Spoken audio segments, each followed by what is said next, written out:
we have some plans in motion. No, I'm just kidding. I'm just kidding. I'm just kidding, people. Oh, God, hold on. Cut it out. Cut it out. Cut it out. Cut it out. Oh no! Why'd you play that one? That was the worst one to play, bro. Oh, was it? What was it? That was the shoot. guns, bro. Motion. I'm just kidding. I'm just kidding. Wrong one. No.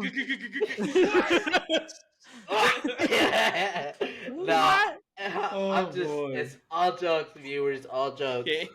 We love Jerry that Jones. was a misclick. That was a misclick. Misclick. Jerry Anyways. Jones, please don't come after us.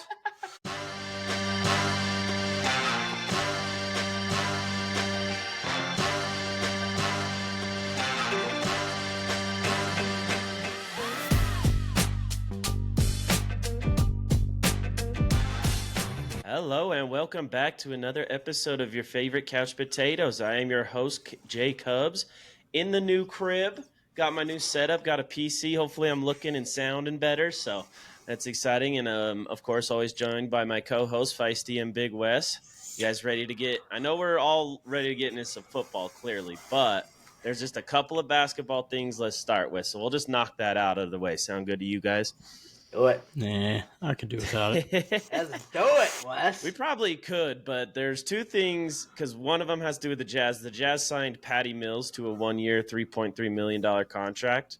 It kind of came out of nowhere, and honestly, I love it. I think he's a perfect veteran presence in the locker room. It's not like it's going to make or break the team. I think that he can work well with Lowry, though, and help him out a lot and just help develop like Keontae and some of the younger guys. So I love that signing for the Jazz.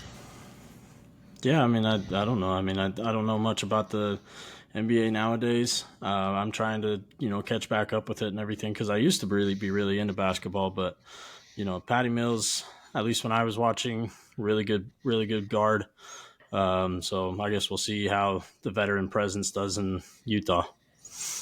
Yeah, and we always have to start with some Utah Jazz news. So. That's literally there's like one other thing, all right? Basketball's dead now. Always Utah Jazz news. Just kidding. No, I like the signing too. I think that it came out of nowhere, like you said. Patty Mills is a good guard, a good shooter, and he could play good defense. So, when he was with San Antonio, he obviously was the guy. So. I'm excited for it. I think that the Jazz will actually benefit from this because they kind of always tend to sign good veteran point guards and then end up, helping out the young guys. Like to develop those young guys is going to be a key thing for them. And I think that's going to be what's nice is having that, like you said, that veteran presence, that leadership, the guy who's been there, who's been the guy, and then also the guy who's been the backup. So it'll be good. It'll be good to see what happens with the Jazz. I think that it's going to be an interesting year. I think it's going to be a growing year for them, as we said before. And so this doesn't help or this doesn't hurt them. This just helps them kind of grow into that. So I'm excited for it. Good for Patty Mills. Good for the Jazz. Let's move on. Oh. I'm just kidding. Let us, because Feist, we're into your favorite segment. Can Feist pronounce that name? Now I know we all know the guy because he was killing it in the Olympics for France, and the 76ers signed him. And who was that guy, Feist? It's Gerson. Yes, Spolesi, something like that. Aspulisi? I don't know, but honestly, that's probably as good as I could do on that. I'm not gonna do any better than that either. That's right. But yeah, no, good for him. I think it was like a 1-year, $2 million something deal. So I remember we were talking about it watching the game. Like, how's this guy not on an NBA roster? And then I think Feist, you were saying that last time he played in the NBA was like for Boston in like 2018. Yeah. So was that the guy with the long dread hairs that just kept on hitting those threes? And no, he's the Afro dude, the kind of like thick guy with the long socks. Yeah. The dude that kept saying ugly. I didn't know what he was doing, but he was cooking up. So I know you guys are excited to get into football. I think we could just skip through the NFL, the season as a whole too. It must suck to be a Patriots fan. Just like I was, hey, I was gonna say this. I have to say this. 76ers always signed weird people, so I just have to say that out loud because even though this guy was balling out before we jump into the NFL, like he averaged like 1.2 points from In the 2017 to NBA. 2019, yeah, for the Boston Celtics, and so I'm like, yeah, like, sometimes it helps those big tournaments, those World Cup, those those FIFA World Cup or the Olympics. It helps show some players out and kind of helps them get into a contract situation like he did, but I'm curious to see because the NBA is different. Like he just played against the best team in the NBA, but now he has to compete against other players. So I Yeah. think that the 76ers might have just jumped the gun a little bit. But boys, let's get into the favorite part of the podcast, baby. Forget about the 76ers. They're trash. He's trash. Bada boom, bada beam. Let's move on. Maybe he'll replace Paul George, take his starting spot. I would love that. That's a don't do it, Kyle. I Don't knew do it. I knew it. I Jacobs. knew exactly where to go. Well, thank you for distracting me because I didn't want to talk about this, but I think we got a duty to the people. Nope, we have to do it. So Matthew Judon traded to the Atlanta Falcons for a third-round pick. Bye bye. Yeah. You guys don't have to watch me do this. Oh, that is ever the again. worst. That is the worst thing on an NFL Sunday. Yeah. Judon gets a sack, and this dude will come running from the other room just. You guys smell that? That was the last one. Oh, man. He's going to keep the red sleeves in Atlanta. Patriots get a third-round pick. I actually just read that they gave him a choice. They had trades lined up with the Falcons or the Bears, and he chose the Falcons. I think in reality, it's a good trade for both parties, I think, because the Patriots are rebuilding clearly and, go with young talent, and Judon's on the older side. So it's not like, he's going to be a TJ Watt or even a Myles Garrett per se.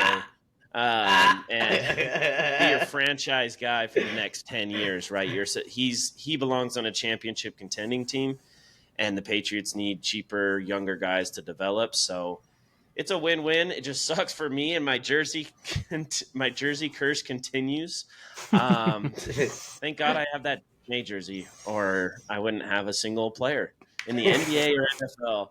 No, I literally don't. I have, I don't know, over a dozen jerseys, both football and basketball, and 0 of them play for the team or retired with the team that I have. So I don't know. I guess I just got to stop buying those things. I'm definitely cursed. But anyways, yeah, like I said, great trade overall. Now another piece is Judon has not signed a new deal, and he might intend to play out the whole season on this $6.5, I believe, $1 million deal, and maybe go into free agency. So, See, and that's what my question was too. Is like, because you're saying he had a choice between the Bears and the Falcons, were either one of the teams gonna try to sign him? Once that happened, or because he's coming off a season of a long season injury. Yep. You know what I mean? And he's 32 years old, and it's like, just really how much is anybody going to pay him at this point? I think he's worth some money. Like I always say, those shorter contracts, and maybe this will just be good for him though. Like if he has this year and he balls out, maybe he will get a big contract, Yeah, maybe like a prove it year on, prove it year for the whole NFL, it's like a hey, tryout. Come watch me. Yeah, exactly. It's like a tryout for the whole NFL. Yep. Yeah, I agree with you guys. I think that this is going to be a prove it year for him. And then I'm not surprised by this. I think it was really good for both teams. I was kind of disappointed in the way he was doing it. And you know me, not a big fan of players holding out and trying to go get a contract the year after. So I think it's good that he kind of was like, okay, I'm done here. Let's get a trade going. And then he's going to be able to I don't even know that it continue. was that because it kind of sounded like I think it might have been. Now, nobody knows for sure. But the sense I'm getting is that he was actually going to play for the Patriots if he needed to, and avoid all the fines and stuff. And it was, but it was going to be a $6.5 million deal. And if the Patriots didn't pay him, they're definitely losing him next year. So I think it was the Patriots' decision to be like, hey, let's get something for him. And a Yeah. 3rd round pick is, I think, pretty good value. Honestly, I'm surprised it wasn't like 4th or 5th. So but it does, it puts the future in the Patriots, just like the Jazz, in a dark place. Thank God I have these Utes. I think it's going to be a big year, but I don't know why I still love sports. I love them so much, but all my teams suck. So, but the future of the Patriots is going to be interesting. Obviously, now Drake May is the franchise. That's what we've picked to do that, and you guys know how I feel about him and how I want him to sit this year. Gerard Mayo is not, at least just like going with that. He says that Drake May is in the race, in a good race for that quarterback 1 spot. And some reports are coming out that he's actually outperforming Jacoby Brissett in camp.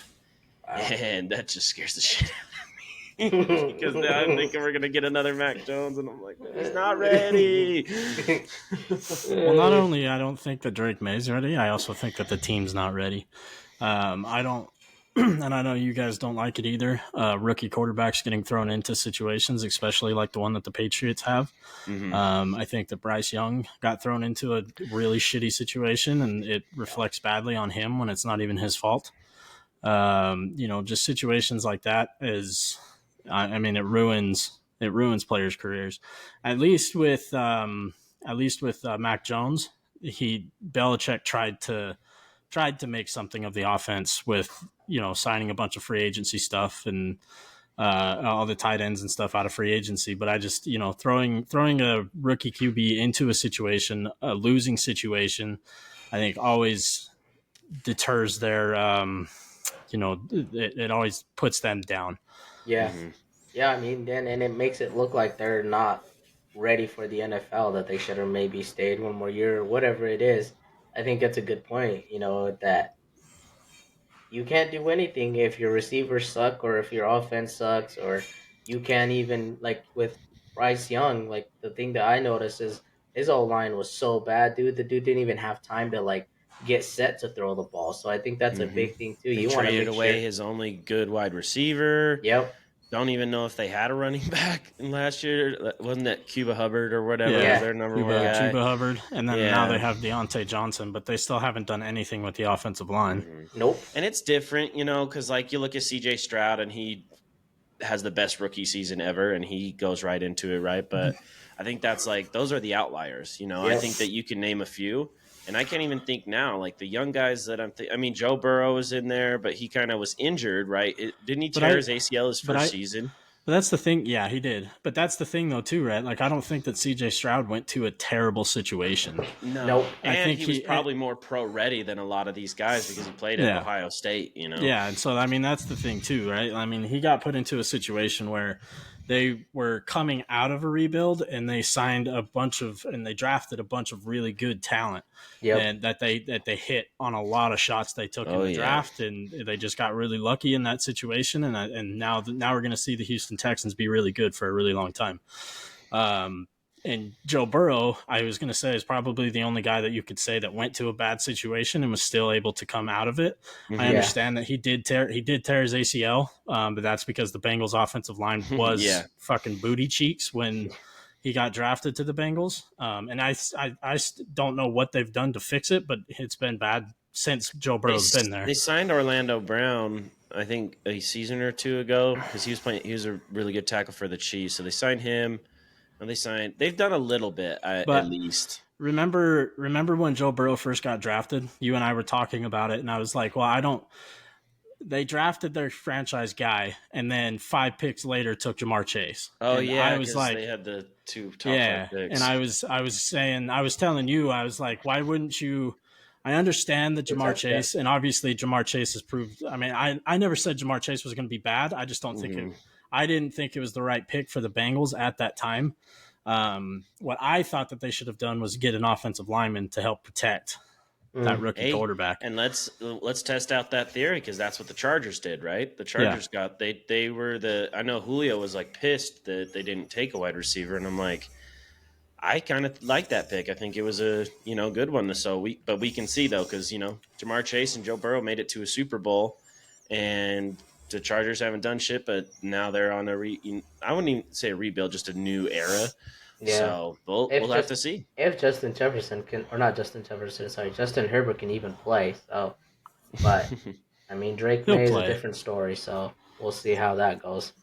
Herbert's been sitting out for like the last 3 weeks now. Herbert will play. Oh yeah, because he's got that He's plantar injured. fasciitis. That's Yeah. right. Yeah, he's got plantar fasciitis, right? But I mean, like I've had plantar fasciitis for a long time now, but the difference is that he's got world-renowned medical experts, and there's a lot of things that you can do to fix plantar fasciitis. So, and I think he's been staying off it. Yeah, like he's been in a boot and stuff. Yeah, he'll be on the field week 1. Interesting. Yeah, it'll be interesting to see how it goes. So. Anyways, a little bit more Falcons news here. I mean, they've just been having a big offseason, boys. They're gearing up. They're going for it. Yeah, they're gearing up for a Super Bowl run. I mean, I was telling Kyle the other day, I was like, I could see the Falcons trying to do the same thing that the Rams did and go all in for a Super Bowl. I mean, obviously that Rams team that won a Super Bowl was just fucking stacked with veteran talent. Mm-hmm. This one's a little different. They've got young and veteran talent, but they're going after that veteran talent in free agency, and they go and get Justin Simmons for a 1-year, $8 million contract. And I mean, Justin Simmons, he's a dog, man. Yeah. He's a dog. He's up there. I think he's up there in the top of the safeties in the league. I was gonna say, he's a safety, right? Mm-hmm. Yeah. Yeah. I think he's freaking insane for them to go pick him, because I think the Cowboys were interested in him. Of course, we don't sign anybody, but I wanted that to happen for them. Were they really, or were you interested? Like I was interested, but I did see some articles saying that they were interested in him too. But good for the Falcons, dude. Like Wes said, I think that they're ready for a Super Bowl season, and they're going all in for it. And I mean, I'm excited for it to see what happens, especially once they got Kirk Cousins, and then they ended up drafting a quarterback. We kind of shat on them a lot, so now it's going to be funny to see what they actually do with all this free agent signings that they've done, and the whole organization saying we're all in. Let's make it happen. Will they? I don't know. Oh, man. Hey, I think the might Bucks need to unmute that are... there, buddy. Wait, I can't. I think the Bucks are a good competition, but honestly, I would book the Falcons to at least win that shitty division. Yeah. And I think they can make some noise in the playoffs. Now the Niners are always going to be tough. It's going to be tough to make it past, but they're, like I said, they're gearing up. Hey, let's do it. They beefed up the defense for 1 year, Judon and Simmons. So yeah, I'm excited to see what the Falcons. I was talking to Hunter about it, and I was wagering a bet. I was like, or he wagered a bet about the Falcons, and then I was like, have you even seen the trade yet? He goes, oh.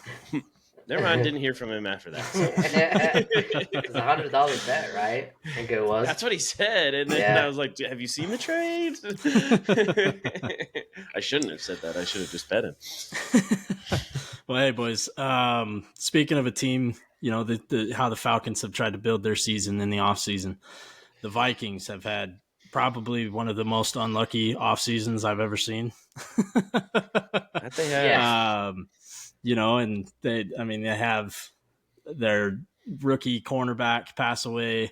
They had a couple of more corners get injured. Addison was in a DUI. Yeah, Addison in a DUI. And then we got some big news that Feist is going to pronounce here in a minute. But before we get to that, we got Stephon Gilmore joins the Vikings on a 1-year, $10 million deal with $7 million guaranteed. Oh, the Cowboys lost another free agent, huh? There we go, baby. That's all we do. We just give away players. You didn't like him, though, right? I didn't. I actually am going to be honest. I wasn't a big Stephon Gilmore fan. I just think he's definitely past his prime. Yeah, he just kind of kept getting either burned, or I think he was trying to rely heavily on his reaction and and try to give people position, just like what's his name does, Diggs. And so I'm happy that we didn't actually end up re-signing him. I think he did really want to re-sign with the Cowboys, but I'm kind of happy that they didn't. So hopefully he does really well for the Vikings because they kind of need it right now. They've been kind of having a really off time. So we'll see how he does for the Vikings. I mean, Stephon Gilmore, at the end of the day, he had one good play in his career. So just kidding. Okay. He had one defensive player of the year in his career. I think that's what you meant to say. He was a true. That was so much fun having him. He was a true shutdown corner, and then what he could do too in Bill's defense, because he would put Gilmore on the number 2 and then put J.C. Jackson in a safety on the number 1, and it was just locked down. I mean, he made so many clutch plays in his time with the Patriots, and he was pretty good on the Bills too, but I think after that, he's kind of gone downhill. But it's good for him to still get a pretty good deal for a 1-year deal, most of it guaranteed. So $7 million like guaranteed the signing for the Vikings. I definitely think Stephon Gilmore is going to be a slot guy now. I think for sure. Yeah. He can't lock down that number 1 receiver anymore. I think he'll be the slot guy that kind of does the zone coverage over the middle, flats, stuff like that. But nothing deep anymore for Stephon Gilmore. Nope, he would get cooked. So tell him to line up against me, baby. I will be there. Yeah, Just kidding. sure, buddy. Anyways, let's move on to more Viking news. Vikings. We got. Hold on for a second. Might be finishing last in that division. Yep. I think that was the. Little crows, man. So the Vikings end up losing their franchise quarterback, JJ McCarthy. Me and Kyle would be ecstatic for this, super excited for it, but it's unfortunate because it is a meniscus tear, which is the full meniscus, right? So yeah, it's unfortunate. I feel really bad for him. I think we wanted to see him and to see what he could actually really do, and now kind of puts people franchise or fantasy football players like thinking, what are they gonna do with JJ or Justin Quit Jefferson? trying to put that stuff in our head, okay? I know your strategy, bud. I know what you're doing. I'm not gonna take him. They still got Darnold over there. They still got Darnold. Yeah, he was balling out with Nick Mullins or something. Still, Justin Jefferson's fine, but you go ahead, don't take him. That's fine. Right. I'm not gonna take him. You can't now. JJ, I'm sorry. Sucks for you, bud. It's obviously terrible. I know we've definitely been a program, and me and you, Feist, especially me the most, hating on him. But yeah, you don't want to see that for him. And hell, he could have come in and proved us wrong, and I had to eat my words. I know Kevin O'Connell had been talking about how good he's been doing and how much progress he's made, and it kind of was starting to sound like he might actually win that QB1 job. So yeah. Sucks to start your career out that way. Hope the best for him. And it was crazy. It was back and forth. It was like he might be out 4 to 6 weeks. He might be out the whole year. And turns out it was the full meniscus. So he is done. Yeah, I mean, listening to because I've had an ACL repair. I've had a partial meniscus repair.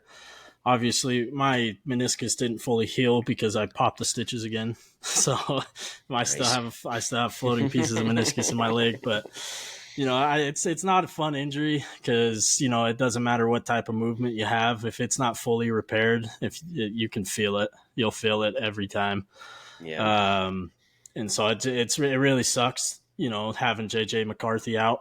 I mean, he's a rookie quarterback. You guys can hate him or love him out of the gate. It's just, it always sucks to see a rookie quarterback go down right at the beginning of his career.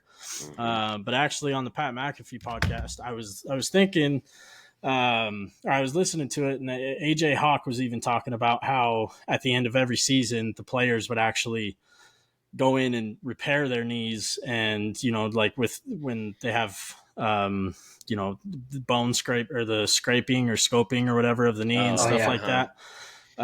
They would actually go in and do that at the end of every off season, just to make sure that their knees were perfectly fine coming back to the next season. And I wonder if, JJ McCarthy just didn't do that at the end of his season last year at Michigan. So I don't know. But yeah, it sucks seeing a rookie quarterback go out the way he did. He might have been partying a little too hard after winning that national championship. I don't know. Well, did he do anything to win it? Hey, what did he throw, like 70 yards? No, I'm just kidding. But 70 total. he is a national champion.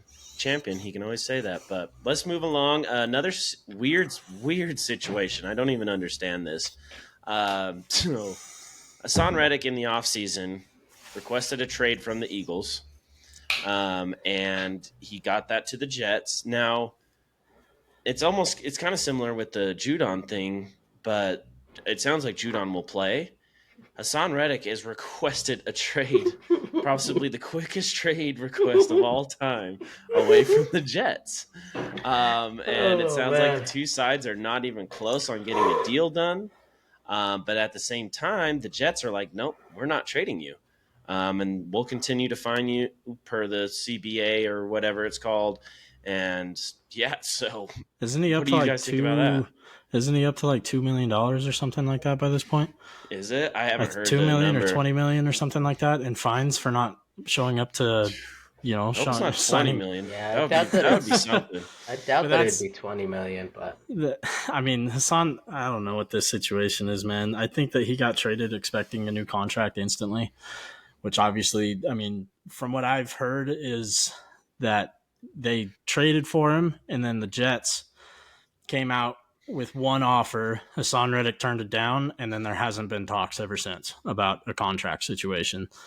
And Hassan Reddick said, if you're not going to give me a better contract, then trade me. And the Jets are coming out here saying, oh, well, I'm not going to trade you. We're going to stand our ground here. You're going to play your last season of your contract here in the Jets. If you want to sit out that year, we'll fine you the whole year. And yeah. So, and it's the fining's different too, because he gets fined bigger for games, like preseason games, or like he gets fined a full game check.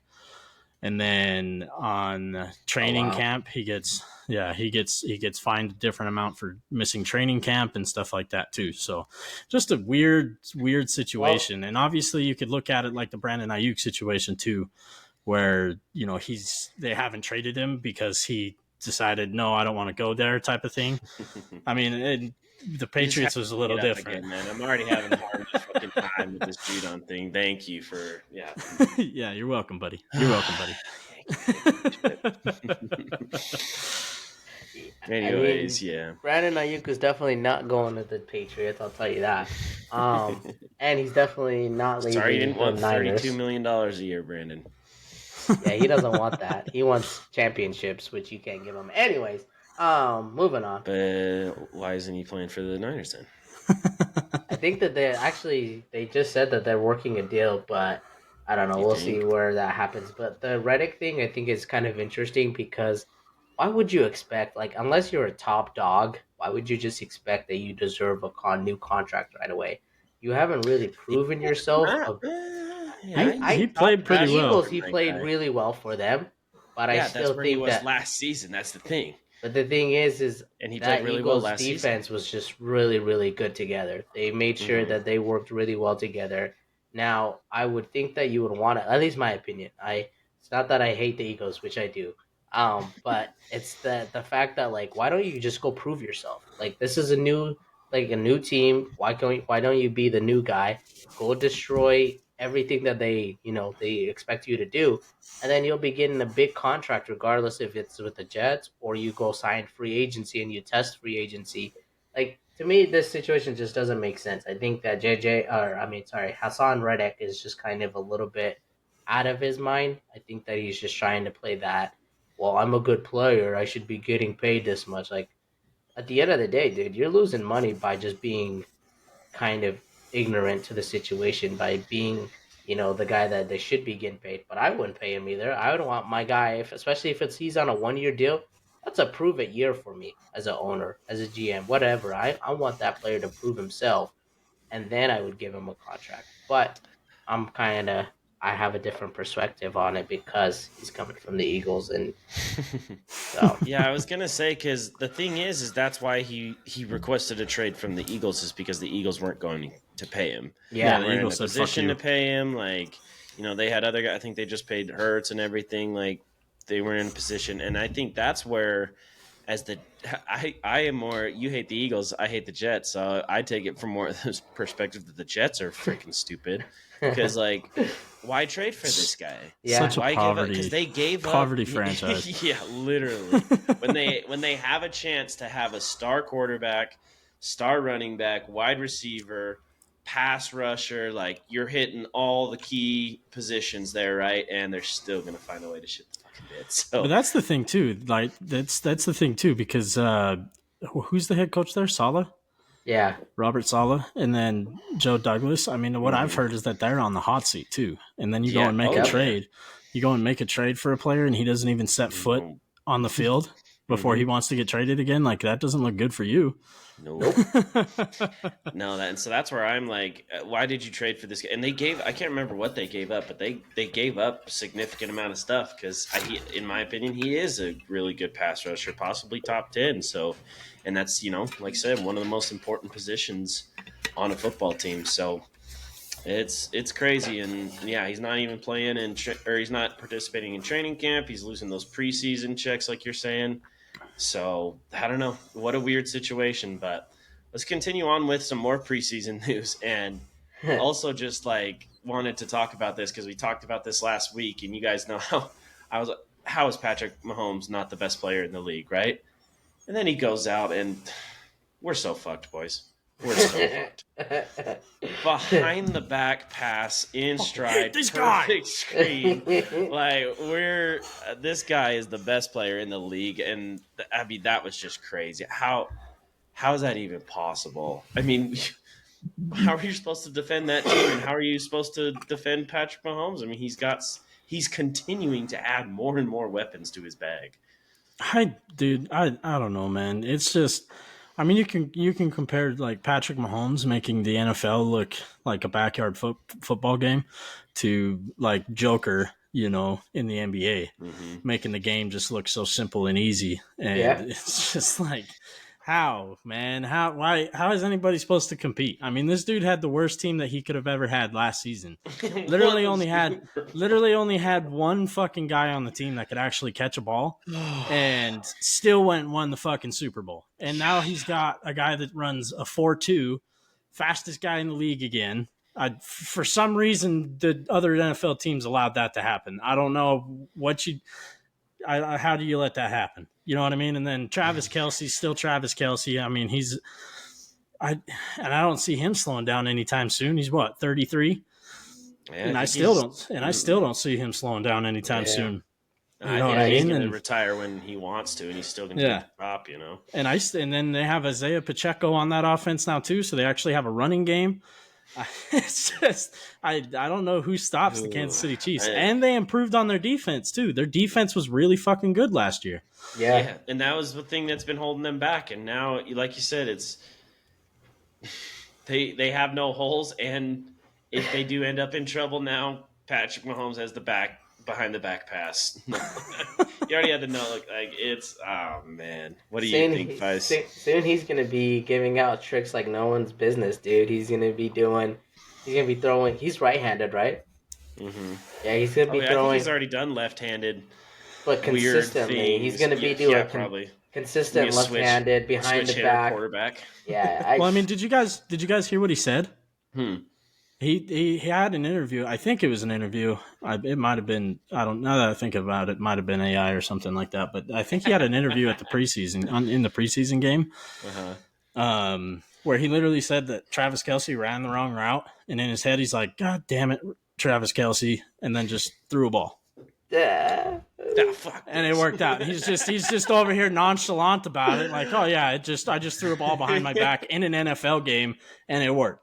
I heard he'd been practicing it, like in camp and stuff. Like they're legit working it. It's not just a. That's the thing too. Is it's not just a. Let me fuck around, see what I could. Like they're installing this into their playbook. Andy Reid would be such a fun coach to play for. He's the only guy, and that's the thing. That's perfect pairing. That's the only guy you could do that with, honestly. And I will be the first to say it. I've said it since his first full season starting. He's the guy that I think that can knock Brady off the GOAT status if he wins enough, and the Chiefs can, knock off the. What is he got? 3 now? They have 3. Yeah, but if he comes out and wins it 3 years in a row, Yep. I mean that's Be the first team to ever do that. That's talking, maybe not quite Tom Brady status with 7, but I mean it's Second? coming close. If you win Yeah. 3 consecutive Super Bowls in a row, like I think you've solidified yourself as the second best quarterback all time. Oh Yep. yeah, and it's just crazy because like the thing is those important positions, even on defense, they locked down Chris Jones. Like Chris Jones was holding out last year. Didn't they lose? They lost L'Jarius Sneed though, right? Yeah, they did lose Snead. Yeah. Yeah, He's on yeah. the Titans, I want to say, but Yeah. but just those key guys, and then everybody else, I feel like you can plug and play with Kansas Well, I mean, he City. doesn't need much. He just needs somebody to throw the ball to, whether they catch it or not. Soon he's going to start playing receiver, actually. That's what He's I gonna meant be to the say. first ever person to like take a snap without it touching his hand somehow, and then pass. I don't know. Throw a He's gonna touchdown do somehow. He's something, gonna but- do a headbutt with the football off his helmet. Boom. Yeah. Legal. Still goes 40 yards down the field to hit Travis Kelce wide open in the middle. Oh Yeah. man. Well, let's stick in the AFC West, but on the other end of the spectrum, the shitty Raiders Ah. that I don't know are getting any better. And I was just reading last night. There was a quote from their head coach Antonio Pierce, and he basically was like, "Yeah, they both didn't play well and are making this decision very hard for me." Speaking of the quarterbacks, sorry, Gardner Minshew, who they signed this year, and then Aiden O'Connell, who they drafted, I want to say last year or maybe 2 years ago. But today they officially announced Gardner Minshew as the quarterback 1, at least going forward. So I think that might be the right call. I like Gardner Minshew, but Aiden O'Connell, Gardner Minshew, to me, screamed the same guy, but Minshew's a little more experienced. I don't know. I've always been high on Gardner Minshew. Every time he comes into a team and he plays backup or something, or and then comes into the games, he plays pretty damn well. When he played on the Colts, I thought he played pretty well. I don't think that he's going to be like a guy to go win you a Super Bowl or nothing. Like he's just, but I think he can get your team a winning record at QB. I mean, he doesn't make very many mental mistakes, I feel like. He did make the Pro Bowl last year. Just have to say that. Yeah. As a Mac Jones replacement, made though, the Pro right? Bowl like 2 years ago. So But it was as a What is the Pro Bowl? replacement. He Oh, was, yeah. he Because was a nobody replacement. plays in the Pro, especially the quarterbacks, and nobody plays in the Pro Bowl. That's why Mac Jones made it his rookie year. Yeah, but yeah, I don't know. I like Gardner Minshew. I definitely think it's the right choice. I don't know. I don't watch the Raiders very often, so I can't tell like who's playing better this preseason. But I mean, Antonio Pierce, I feel like it's an easy call to make Gardner Minshew the starting quarterback because Aiden O'Connell has not been good in Las Vegas. Nope. Yeah, I mean, I agree. I think that I really like what he is doing as a head coach. I think he's trying to rebuild that franchise to be something again. I don't know how long that takes. And I agree. I think O'Connell is just kind of booty cheeks, to be honest. And Garner has proven himself to be a good, valuable backup. And then when he was starting at the Colts, he did really well. What's that other guy, the Caillou looking one that just comes in always? He's a quarterback. I forgot. He was at Arizona. Oh, Romeo Dobbs? Yes, he's just like him, dude. They come in, they don't even know the system. Joshua Dobbs. Yeah, Joshua Dobbs. They literally just come in and just get you freaking. Yeah, Caillou looking. He has alopecia, man. Why are you making fun of the guy? Still Caillou. But like they're just good players. Like they come into systems and then somehow they end up figuring it out and then they start winning games for you. Like Wes said, I don't think he wins you a Super Bowl, but I think he can get you a winning record to just say you at least did it and to figure out what you're going to do next. Because I don't think O'Connell is going to be the same either way. I think our buddy Omar would say maybe differently because I don't know who he likes better. I think he might like O'Connell better, but you could always send Derek Carr back there and see how that works out. So, well, and bringing up Joshua Dobbs too, I feel like Gardner Minshew's way better than Joshua Dobbs. Joshua Dobbs came in Cleveland and played well in Cleveland, but that's also under an offense that plays very, they run the quarterback quite a bit in Cleveland Yep. since they got Deshaun Watson, and so I think that fits his archetype really well. But I don't know. He was pretty lights out in Minnesota until everybody drafted or picked him up off the waiver wire, and then he started shitting. Yeah, but that's the only time I've honestly seen him like struggle that much. But before that, I would be like, dude, this guy just literally signed with the team that week of, and he's starting and playing really won well. The game, right? And he played well, yeah. And he was getting the play call with like 15 seconds left, and he still didn't even know how to read it and stuff. But I don't know. I think that I don't think that the Raiders are going to have a winning record. Their defense is going to be good. I think. You obviously still have Max Crosby. You got Christian Wilkins to pair with him. I know Jack Jones has been balling out over there, but that offense, you got Devontae Adams, but if you watch receiver, you got Brock too. He freaking couldn't do anything, and I had him on my fantasy team last year, and I think I ended up like sitting him the last 3-4 weeks, and I don't know. And they lost Josh Jacobs too. But they have that Brock. What's his name? Brock something Brock from Bowers. Georgia. Yeah. Mm-hmm. So there is the tight end. So yeah, it'll be interesting to see. You guys make good points. I think that I'm going to say they're not going to have a winning record still this year. I don't think they will either, but I think Gardner Minshew can be a quarterback to get you there. In the right situation. Yeah, Gotcha. Yeah, I mean, we'll have to see what happens. I think it's going to be interesting to see if he lives up to the hype that we're giving him, or if he ends up being a bust where he just can't be the number one quarterback. He's just as good as a backup. So let's go get into some exciting, sad news. Just kidding. Sad news. Hollywood Brown has been dealing with an injury, and he is officially out 4 to 6 weeks due to a shoulder injury, boys. So I don't know if you guys are planning to pick him for fantasy football. I'd recommend not right now. Here he goes again. He's just going to save Hollywood Brown on his bench, and then he's going to pop off. I forgot. We've been talking about Xavier Worthy. They signed Hollywood Brown. The Chiefs have Hollywood Brown too, and that's crazy good pickup for them. And so their receiving core just got better. They just got better. But I think this sucks for the start of the season, and definitely in training camp and stuff when you're trying to establish that chemistry. But Patrick Mahomes can throw to anybody as long as you can catch the ball. So I don't think it'll be that too big of a deal for the Chiefs, and as long as Hollywood Brown just stays healthy and does his rehab the right way. Well, I mean, we'll see how he does, because I haven't really seen. I know that he was decent in Baltimore when he was there, but that's also in an offense that it's Mark Andrews. It's kind of Mark Andrews or bust for their kind of receiving core. Yep. And then he went to Arizona. And we all know Arizona's a dog shit organization. He was pretty much there too without, I think, Kyler Murray most of the time. He did have to play without Kyler Murray for a long time. Yeah. But I don't know. I will see, because obviously Patrick Mahomes can play with anybody and make anybody look good. Besides what's his face, the dude Tony. that dropped, Kadarius Toney. Yeah, Kadarius Toney. That's why they're moving him to running back. He cannot. You can't drop a handoff. Or Juju. What? Juju also.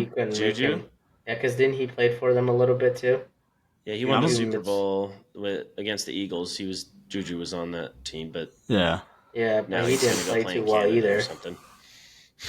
Yeah, I don't know. We'll see how Hollywood Brown does. I mean, especially with a really good quarterback, really good team. We'll see how he does after his 4 to 6 week stint. Could be 6 to 8 weeks. Who knows? I just wouldn't recommend getting it.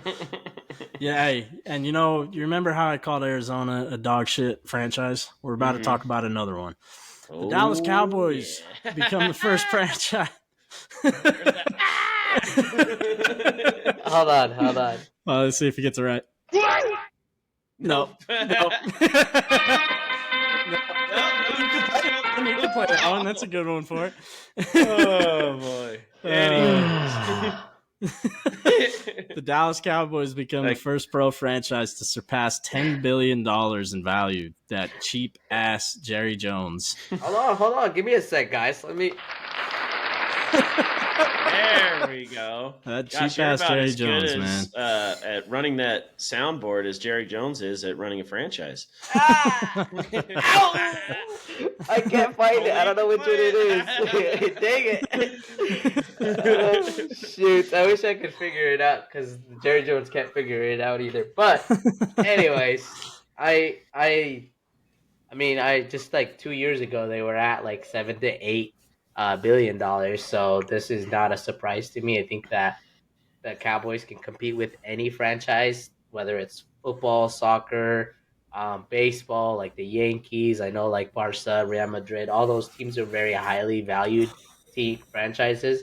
But it's so funny to me that we have this team who's worth $10 billion. I don't know who's gonna afford that to buy that from him for them to be successful, but maybe we'll have to Speaking of reach out. that, didn't he buy it for like $100 million or Yeah, something? something like that. I think it was like super small, and then he ended up turning it into this freaking well-known franchise, and it's Well, the when you stadium don't that they have. when you don't pay your players, you save a lot of money. You Well, have a and lot it's of not money. even just pay your players. It's not even just pay your players when you don't even spend anything to grow the franchise. Like I That's don't what- understand how that's they are what worth came $10 billion. I think it was Mike Greenberg on the Pat McAfee show that was talking about it. There's some, I didn't fully understand it. It's some metric of some sort where it just like spending and just how good your spending like is, like when you choose to spend money, how you choose it, if it works out, that kind of stuff. And Jerry Jones is at the bottom of the list, literally 32 at 32, because he doesn't pay people what he should. He pays people when he shouldn't and Yep. all this kind of stuff. So yeah, but congrats to you, buddy. We'll count this as your Super Bowl, so you can say you had one in your lifetime. I saw one while I was alive, baby. We were worth $10 billion, but no return on assets, baby. Because you'll be gone. You'll be gone by the time Jerry Jones is finally out of Cowboys. No. That dude's gonna live forever. We have some plans in motion. No, I'm just kidding. I'm just kidding, people. Hold on. Cut it out.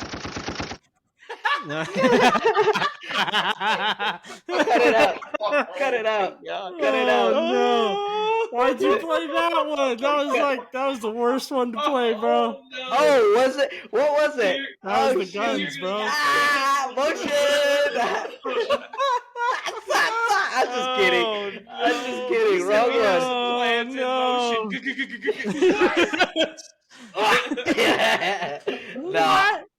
I'm just. boy. It's all jokes, viewers. All jokes. We love No, Jerry that was a Jones. misclick. We're not. Misclick. Jerry Jones, Anyways. please don't come after us. Was it? Just kidding. All right. Well, I've been really excited to get into this, boys. College football starts this week, baby. Yes, we sir. are back. Football is back. We got week 0 of college football starting this Saturday in Ireland, where Georgia Tech will be playing the Florida State Seminoles. So it actually might be kind of a good game. I feel like a lot of these times, like it's Notre Dame versus some team you've never heard of. I would expect Florida State to take this, but I thought Notre still, Dame was we got supposed to football play this there. week. They usually do. I don't know. I that's what I thought, but Like it's the Florida State fighting and Georgia Tech Irish? this year. Interesting. Oh, I get it because Irish Ireland. Thank you. Fife. Hold on. This guy needs something. Let's get some claps for Feist for making that.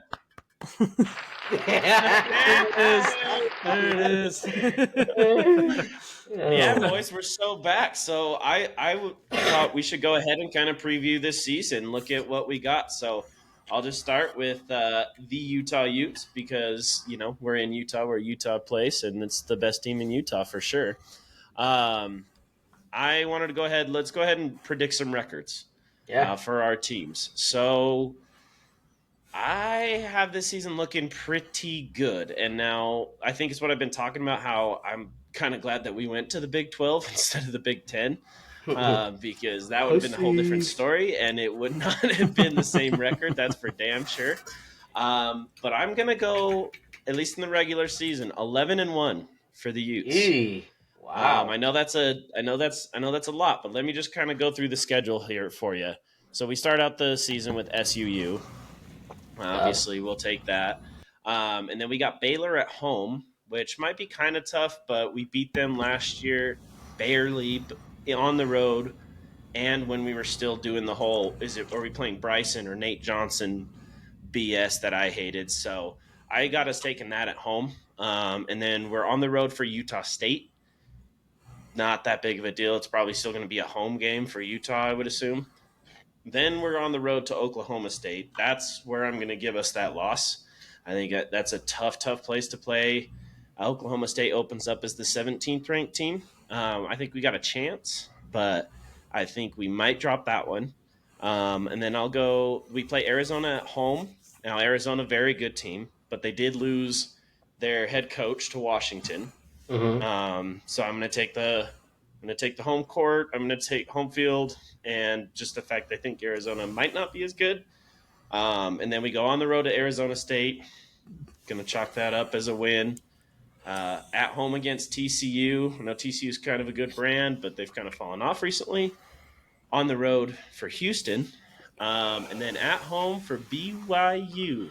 Going to be the biggest smackdown I hope I've ever seen in my life. That's the second loss of your season. And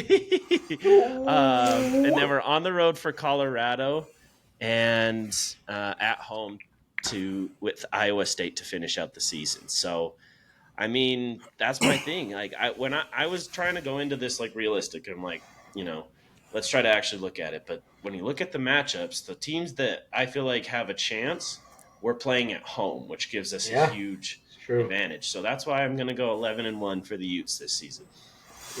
Yeah, I mean, I don't know, man. Wes, I kind of want to take this one, actually. I mean, if you need to, go ahead. I just have to say this because my father-in-law is a big Utes fan. My brother, my whole family, my in-laws are all Utes fan. Your best friend.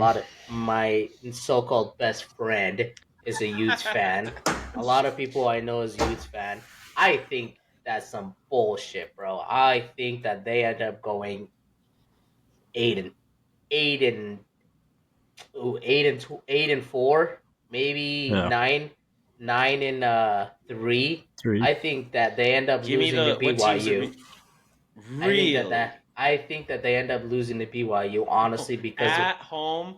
That's BYU isn't even on the same level. I think even Wesley would say that right now. No, they're not. I think that's going to be a really close game. Do you not remember that we beat them for like 15 you can't straight keep bringing years? that up, bro. Okay, 15, let it go, man. It was 9. There you go, same thing. Okay, BYU did it in 1980. Okay, they did the same thing. So you hold on. bringing that up. We're not there anymore either. 1980, bro. Hold on, oh man. Hold on, boys. I did that one to Boyle. You could have picked 3 years removed. Almost. Okay, we're 3 years removed. Any other game. I picked that one to just boil his blood, but I think that you still take that one. But I think that BYU Baylor, or Utah? Utah still wins that one. I just did that, so your blood would boil a little bit. That made more sense. Okay. I think that Baylor has a good chance. Podcast. I was going to say you don't have any journalistic credibility, bro. But I think they end up losing to Baylor. I think that Arizona, I think that they pulled that one away that you were saying, but freaking Colorado State, I think, has a chance, and Iowa, I think, just has Colorado. a chance. Like I just think that it's just Colorado and it's Iowa State, not Iowa. I know, but I'm just saying that I think those two teams still have a chance, and I think you end up finishing with a 9-3 record. We beat Colorado with what the hell it was? I don't even know his name this year. The dude couldn't throw a pass. Oh, the guy throw a pass. Yeah, against Colorado. Wasn't it your third string? But at the same time, Colorado was trying to figure out a program. I think that they actually have something figured out this next year. I think that they end up and I'm not just like hyping them up because it's Dion. I am, but of course at the same time, I think that they might have a better chance than you think.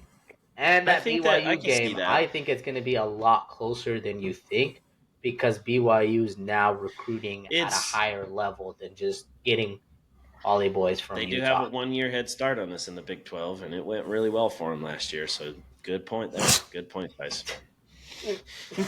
Go ahead, Wes. Let them hear it. Oh man. No, I don't know who wins that game in BYU and Utah. I mean, you could easily say that Utah wins that game. On paper, yeah, but the rivalry games always are different. But that's what I'm saying. Like like when I was in high school, our rivalry game was always close, and our team was a million times better than the other team. You know what I mean? Yeah. It's a rivalry game that's been going on for way before we were even a thought. I'm just so glad it's back too. That's the thing. I'm so glad it's back finally. It sucked that we haven't played each other forever. Yeah, no, and I think that one's a toss up. I think Oklahoma State. You playing in Oklahoma? Mm-hmm. Yeah, that's a really tough place to play, and I mean, you guys have. Although you're not broke boy anymore because you finally got a PS5. Beat Oklahoma State. Get it! Oh, get out of here, bro! I crushed Utah by 50 points. I remember playing a certain game, but we won't talk about it. The sliders were all over the. Yeah, everything was off. It was a little harder on my end. So I didn't ask for it.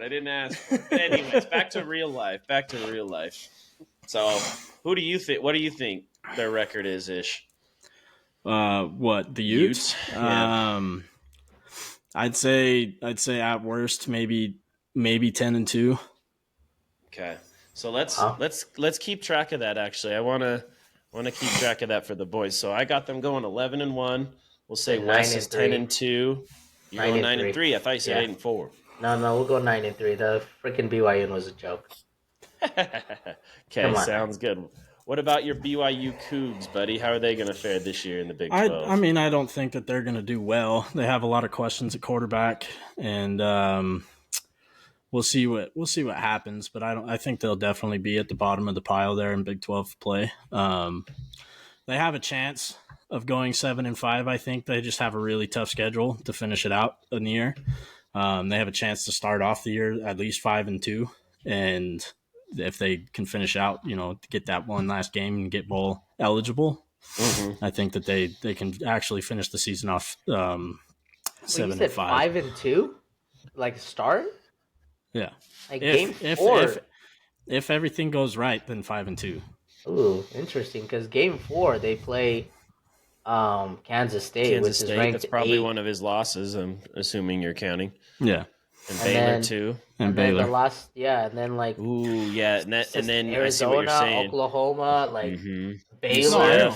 No, I know. Like obviously, this is what I'm saying. Oh, the Utes play UCF too. By the way, I think it got cut off on my schedule. I'm pretty sure we play UCF as well. Yeah, you guys, that's your last game. Yeah. But which is a Fox game, so that must mean UCF is UCF. That'll be another tough one. That was a toss up for me. But anyways, back to the Cougs. Sorry. Yeah, so you're saying 6-6, maybe 7-5? Yeah, that's kind of what my prediction is there. I still think that they'll at best be middle pack of the Big 12 play. I don't think that they can rival with Oklahoma State. I don't think that they can rival with Kansas State. I don't think that they could rival with those top few teams in the Big 12. So I think at best the Cougs can go middle of the pack there in the Big 12. So we'll see. I mean, they've got a huge question mark at quarterback right now. So we'll kind of see what goes on this year. Yeah, I mean, I could definitely see where you're coming from. I think that they have a pretty good chance against Southern Illinois, SMU, Wyoming, but I think after that, it's just a tough road for them. They play Kansas State, they play Baylor, they play Arizona, Oklahoma, UCF, and then stretch. Utah. That's what I'm saying, though. It's like if you best case scenario, you come out 5-2. Interesting. I think best they come out 3 and. I think ultimately, they come out 4-8 as an overall record. I think that's a tough stretch, especially where you're going at home majority of those games. Like Baylor, they're at Baylor, UCF, they're at UCF, and then Utah. Obviously, I think it's just gonna be a little too tough for them. I think that I truly think that their recruiting still hasn't kept up with the Big 12. No, not yet. But I mean, you got to remember too, if we go back a couple of years, they were ranked at one point as an independent, and stuff like that. So they're still a pretty prestigious team to go to, but now they've got the Big 12 recruiting off of it too. And also you got to remember BYU is a really, really tough stadium to play in too. Yeah. No, for sure. I don't think it's as hard as Utah is, but I still think that Up there. it's up there with Utah to play in. For sure. No, I agree. I think that you make good points on that, but I just don't think that they go any higher than 4-8 as well. So I think it's gonna be tough for them to try to beat that stretch of games that they have going on. So I say 4-8. I think that they still need a couple more years before they can keep up with the recruiting with that Big 12. And they don't always have the best defense. They don't always have the best offense. So it's always like questions in the air. So I say 4-8. I'm excited to see what they end up doing, but ultimately, I think they end up not keeping up with the rest of the pack. Another thing you got to think of too, of going in and trying to play the Cougs in Provo, is that LaVell Edwards Stadium is the biggest stadium in Utah, too. So I mean, they hold the most. Yeah, it is. Yeah. Oh, I didn't know that. Utah has a small stadium. It's kind of crazy that we have. I don't know if you heard they're planning to do some expansions on them. Mm-hmm. It's hard for Utah to build their stadium even any bigger because there's not much space around it. Yeah, but they do have some plans. Yeah. The LaVell Edwards Stadium is the biggest biggest stadium in general in Utah. Interesting. So Vice, I think I'm going to agree with you on the 4-8. I think I have them starting 3-0. I think that Wyoming maybe has a chance. Wyoming's always a respectable program, but I don't give that to BYU. So I think I have them start 3-0. And then lose. Yeah. And then I think they'll take either Arizona State or I think it was Houston. Yeah. To end the season. I think they'll take one of those. I'm not sure if they'll take both. So I'm going to go 4-8. It's going to be tough. I think you have even a tougher schedule than the Utes do. Like, because you got Kansas State and Kansas. Well, it's just a stretch, you know what I mean? Arizona. Like, you got more ranked team. I think the only ranked team we have in the Big 12, we have two, is Arizona and Oklahoma State. Oklahoma State, yeah. No, let's get into Oregon, buddy. What are you thinking for them Ducks? I'm gonna go with a bold prediction. I don't know if I actually fully believe it. Oh, you're gonna go bold after shitting on me for going bold in an even tougher conference, huh? Yeah, but I think that with what we've been able to do this year with recruiting, we have had an amazing recruiting class in the last year or two, and so I think, especially where we surpassed Ohio State, and they always are like either one or two in the nation to have the best recruiting class. Like, it's time for Oregon to show up. It's show up or bust for them. So I'm gonna go with the prediction and do 11-1. Just because I think that they've done enough to build that to compete. Let's start. Let's just go ahead and get into it. So they start out with Idaho, and then Boise State, Oregon State, which it's at Oregon State. So that one's going to be a little bit tough. And then UCLA, and then Michigan State, and then our first real competition is Ohio State, and that's at home. I can't wait for that game, dude. That's going to be so fun. Which, that's one of the games that everybody is like, wow. Looking at that week, that's going to be the matchup of the year, regular season for sure. Yeah, and I think we can keep up with Ohio State. I think Ohio State always has such a high-power offense. But Oregon's defense is looking solid. They just keep getting 5-star recruits, 4-star recruits. And with how much... I'm not afraid to say it either. How much money they have in NIL deals, it's like Nike World. Why wouldn't you not want to go to that school? And it's unfair, but at the end of the day, it's just kind of ugly. At the end of the day, come on now. You've had the same jerseys every season. Shut up. No, we have not. We have not. Utes are actually kind of, I wouldn't say we're Oregon level, but we go all kinds of new. We had a freaking World War II ship painted on our helmets for. Like, we've had a lot of. That's actually pretty cool. But anyways, we get new jerseys every game, so you know. Literally. So, players, I think that it's gonna be really, like I said, like going back to, I think that Ohio State is gonna be a tough one, and then our next tough one is probably gonna be Michigan, and then Wisconsin maybe. I think Washington still can't really compete with us, but I think Michigan definitely. Went to the national championship. Yeah, but they don't have their quarterback that they went there. That actually was the reason why they went there. Come on now, Jacobs. And then, I mean, just to say, like they haven't been really able to compete. okay, they lately. competed with us last year. They did beat us and And stuff. they also lost their head coach. Exactly. So I think But I think that's Bill a dub for us. Belichick and Pete Carroll are consultants for Washington. So Yeah, they've had like their own offices. if we were and shit up there. projecting Washington, I'm saying 12-0 for their record. Wow. For Washington, really? I'm kidding, just I was because like, Bill wow. Belichick and Pete Carroll are there. Jeez Louise. I was like, you needed to play the crickets at that moment. Yeah, I don't know which. I'm afraid to press the wrong button. Yeah, right. But at the end of the day, I think we have a really Kyle's good a schedule.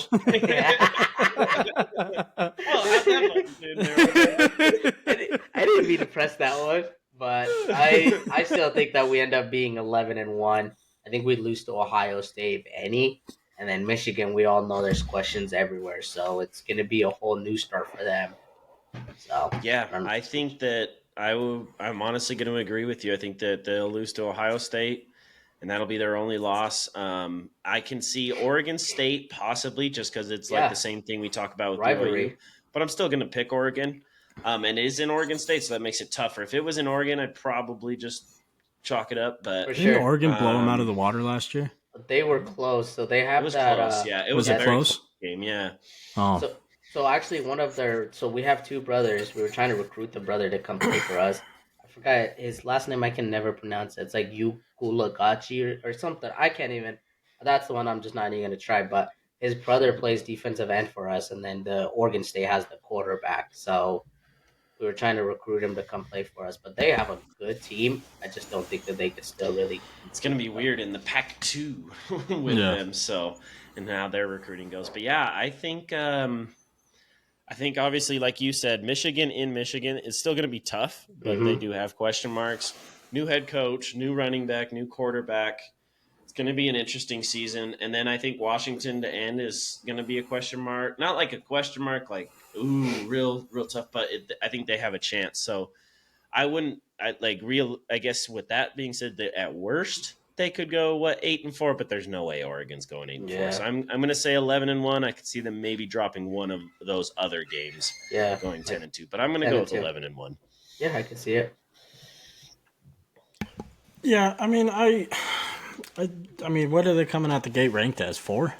3. 3. Yeah. I mean, and obviously, the preseason rankings don't mean much until we start getting into the seasons. But I think Oregon has a chance to win the Big Ten, and I don't think that there's any question really about that. Wait, Wes, in my say that mind. one more time. No, I'm good.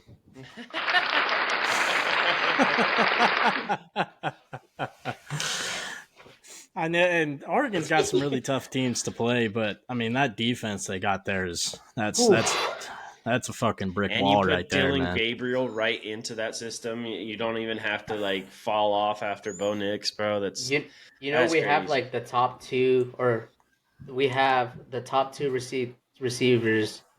The top 2 in 5, the 5 receivers. I think we have the top 2. Today, Junior. Sorry, I couldn't even pronounce that. But we have the top 2 excited. receivers. He's just so excited. He's just so excited, aren't you, Feist? Yeah, I am really excited. I'm sorry I cut you off, but we have the top 2 of the 5 receivers that are projected to go in the first round or whatever. I didn't know that. And one of them is a transfer, so it's gonna be. Yeah, sorry. Go ahead, Wes. I'm just that excited. No, you're good. I mean, I don't think I have really much more to say about Oregon. What do you think their record's going to be? I think it'll be. I think Feist is right there. I think it'll be 11-1. Well, going to go 11-1 for them. Nice. I love that. Let's move on and let's talk about our conference winners then. So let's just go through the four major ones. So SEC, I'll start it off. I'll go SEC. Still Georgia. I think that's not really a question, especially with all the things going on in Alabama. And now I don't think Alabama's going to fall off, but Georgia's still Georgia. They got their quarterback. They got their head coach. So I'm going to pick them. Big 12, I'm going to go Utah. Let's go. Win our first one. And then Big 10, I'm going to go Ohio State. I still think, with that that win, I think they might go undefeated. And then ACC, I'm going to go Florida State. Yeah, I mean, I don't see much against that besides Big Ten. Like I said, I'd put Oregon at the top there, so I ain't got nothing really against that one. So that means that they got to beat Oregon, I think, or I mean Well, Ohio State. I guess Ohio. ACC too. So ACC, I have a different winner Oh, there.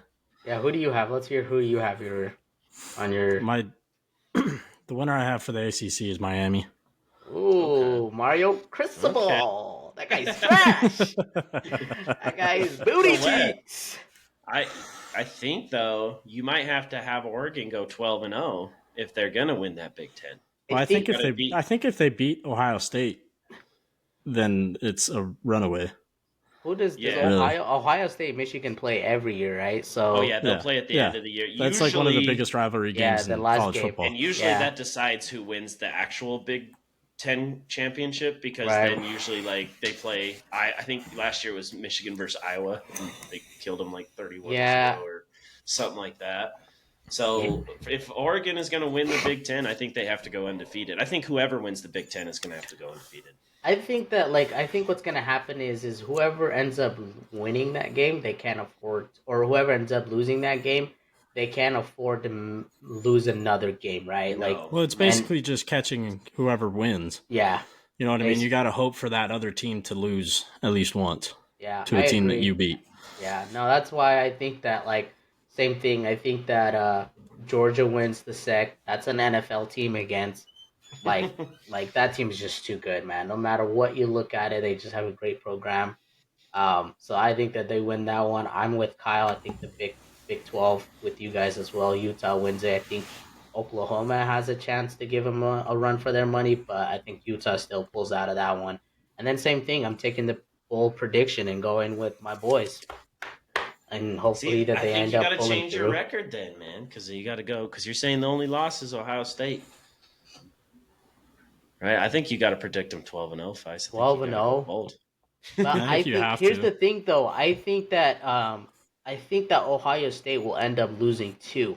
I think because I think they could To probably Michigan? lose. Yeah, Michigan, and they also play. So they play Oregon, and then right Mhm. after that they play Nebraska, and then they play Penn State, which is ranked 8th, and then they finish Yeah, Penn with State Michigan. will. So I think that we don't have to play Penn State this year. So I think that they have a better chance of losing two games at least, where it's either going to be the Oregon game or they lose to either Michigan or Penn State on the other one. So I'm going to stick with my record, and I think that Ohio State is going to end up losing two. Okay, now And we're talking bold. I think that's a bold prediction. you don't think that they could probably lose to I don't think Ohio Big- State loses to any of those teams. I think Really? the only I team can- they may lose to is Oregon.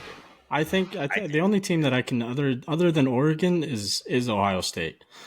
I think that's the only other, or not Ohio State. You mean Penn State? The Penn State? Yeah, Yeah. sorry. That's what I think. That's the only other team that I could see them losing to. Yeah. But then with that, I mean that would put them at 2 losses on the season. I think the only way that Michigan can win this year is off their defense. Yeah. Their defense is pretty fucking stacked still. So Yeah, We'll see. that's why I'm going with the full prediction. Like Kyle said, I think Ohio State ends up getting 2 losses. I think that they end up losing to Oregon, and then they also end up losing to either Penn State or Michigan. I think Michigan. Man, we'll get to that next. But that, We'll have to I see. think that's going to be the how it's going to end is Oregon wins that because Ohio State ends up having 2 losses. So Yeah. and then All right. ACC is Florida State 2 because losses of F. for Mario Ohio State. Cristobal. Awesome. Well, let's end it out with just a different team besides ours that you guys are excited to watch this season. I'll start it off. I'm going to say Alabama just because it's not going to be the same Alabama that we've seen Yeah. for so long. I know they lost some recruits, but they kept a lot of players. Milroe's still there. And you get, I'm spacing his name right now, but the Washington coach went over there who just went to a national championship. So I think that Alabama's still going to be good, and I'm excited to see how they're going to compete. Can they compete with Georgia? You know what I mean? So I'm going to keep a close eye on Alabama this season. yeah, and I mean I wrote down Michigan here, but I like Alabama too, just because they both have question marks. They lost a lot of key pieces, extremely key pieces in both of their teams, especially with head coaches. And so I want to see, losing Nick Saban is obviously a blow for any franchise in any football. You know what I mean? He's one of the greatest head coaches to ever coach the game. The greatest college football head coach, I would say, of all time. And I'll just say, college losing the greatest head coach of all time, not usually very fun. No, tell him, Dick. Yeah. But I still want to see what Michigan does this year after winning the Natty, losing their head coach, losing their offense, JJ McCarthy gone, stuff like that. I know that their defense is still pretty stacked, so I still think they'll compete, but I kind of want to see how that team can rebuild off of that. Yeah, that's good. Wes, you said that so well that I don't know if I need to say anything else except I've never been a more bigger Michigan fan than ever. I used to dog shit on Michigan because also Derek actually likes Michigan. And so I would always cheer against them, and I have to put him in there because we haven't talked about it, but Cleveland, Ohio, my boy LeBron's a big Ohio fan, so. But this year, I'm against Ohio State big time. I think my team that I'm excited to see. I had to. The team I'm excited for this year is that bright yellow. I'm hoping that they do a great job. Just not only just their season. I think I want them to suck, but I want them to beat Ohio State. So now it's a different game. I think Oregon can compete with these guys. But it's going to really come down to some people helping them out a little bit. I think Penn State is going to be the one that's going to help them out. But Michigan needs to do their job and continue to beat Ohio State. And I'm excited for them. I think it's going to be weird, not having Harbaugh there. And then, like Wes said, their they've lost a lot of players, and now they're restarting. But I think Michigan's still a great program. So I'm excited. I hope they beat Ohio State in that rivalry. I'm excited for this season, boys. I think I'm more excited this season than I've ever been. And I've been a fan for a while now, so it's definitely exciting. When your team comes out ranked third, I mean, it's pretty exciting. Pretty easy to get excited for a season, especially when the Cowboys suck. So why do we have to go there? Hey, but next time we're on, boys, we're gonna have a college football game to talk about. Football is back officially, and I think the Utes are gonna play a few days after that, and then we're full slate into the next Saturday. So I'm excited, boys. We're gonna actually have some real football to talk about. The off season's pretty much over. And let's fucking go. So thank you, boys, for joining us. And thank you all for joining us again on the couch. And make sure to check us out on all the socials, like we say, Instagram, YouTube Shorts, TikTok. Give us likes, comments, follows. Please share the page if you can, too. It would really help. And, check out the episodes dropping every Wednesday at 8 a.m. on YouTube and Spotify. And that's all I have. So we'll catch you next time on the couch. See you.